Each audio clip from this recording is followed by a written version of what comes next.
ईमानदारी निष्ठा से वफादारी के साथ उन्होंने कभी भी किसी को और इतना ही नहीं, उन्होंने बीएसपी में रहकर अपने क्षेत्र का भी ध्यान रखा, समाज का भी ध्यान रखा और ऐसे डेडिकेटेड हमारी पार्टी के है। उनकी लंबी बीमारी के कारण कल जो उनकी डेथ हुई है, मृत्यु हुई है, ये समाचार सुनकर और इस दुख की घड़ी में न उनके पूरे परिवार के साथ उनके रिश्ते नातों के साथ और खास तौर से अभी वो तो जिंदा नहीं है। मेरा तो यही कहना है कि उमर शंकर सिंह जी के परिवार के लोगों को आपने जब तक बीएसपी में आप जिंदा रहे हैं, आपने ईमानदारी का अपना परिचय दिया। आपको ये मालूम है कि वो बिजनेसमैन थे और अक्सर आपने देखा है कि जो बिजनेसमैन होते हैं, जब सत्ता परिवर्तन होता है तो वो परिवर्तन पार्टियां बदल देते हैं। उतार चढ़ाव आए, लेकिन उन्होंने पार्टी को धोखा नहीं दिया और मुझे तो सही मायने में वो अपनी सगी बहन की तरह मानते थे। ये महीने में शायद रक्षाबंधन भी है, तो मेरे ख्याल हमेशा रक्षाबंधन पे मैं लखनऊ में रही हूँ या दिल्ली में रही हूँ, तो मुझसे उन्होंने राखी बनवाई। भाई तो बहुत बने, शुरू कास्ट को छोड़कर सब धोखा दे के चले गए, लेकिन इन्होंने धोखा नहीं किया।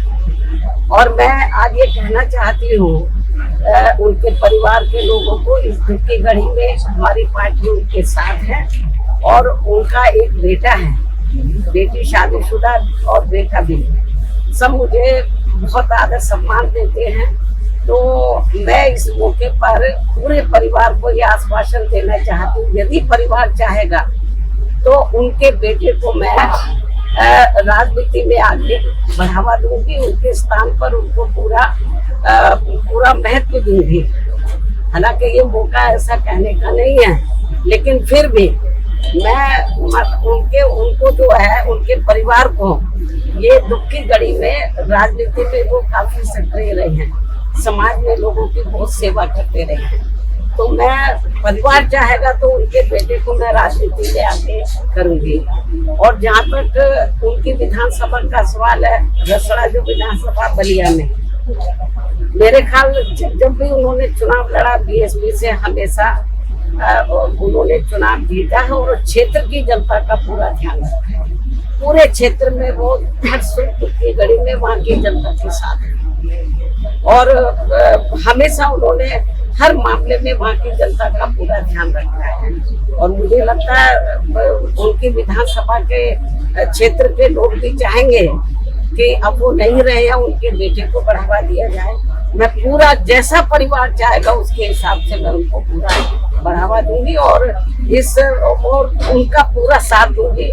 मुझे मालूम है कि महिलाएं अंदर बहुत दुखी हैं, उनकी बेटी, उनका बेटा, उनके मिसेज, मतलब रिश्ते नाते सब दुखी हैं। और जब कल मुझे ये सूचना मिली तो मैं भी काफी दुखी थी। बीच में मैं एक बार देखने के लिए भी आई थी, तबीयत ज्यादा ठीक नहीं थी, लेकिन वो इतना मुझे मानते थे अपनी रियल सिस्टर की तरह कि एक बार उनको लगा कि बहन जी को बहुत दिन हो गया देखे हुए, मुझे मिलना चाहिए। तो मैंने कहा कि आप बीमारी की हालत में क्यों आए, मैं आ जाती आपके घर में। वो मेरे घर पर मिलने के लिए, बीमारी की हालत में भी बोलते कि नहीं, मैं आई थी इधर मिलने के लिए, उनसे मिली थी, लेकिन उनको लगा कि बहन जी की याद आ रही है, आप बता देते मैं आ जाती। तो इसलिए मैं आपको ये बताना चाहती हूँ कि हमारी पार्टी को बड़ी क्षति हुई है, मतलब बहुत नुकसान हुआ है और क्षेत्र की जनता को। तो इस मौके पर हम हमारी पार्टी पूरे परिवार के साथ खड़ी है और पूरे परिवार का पूरा ध्यान रखेगी।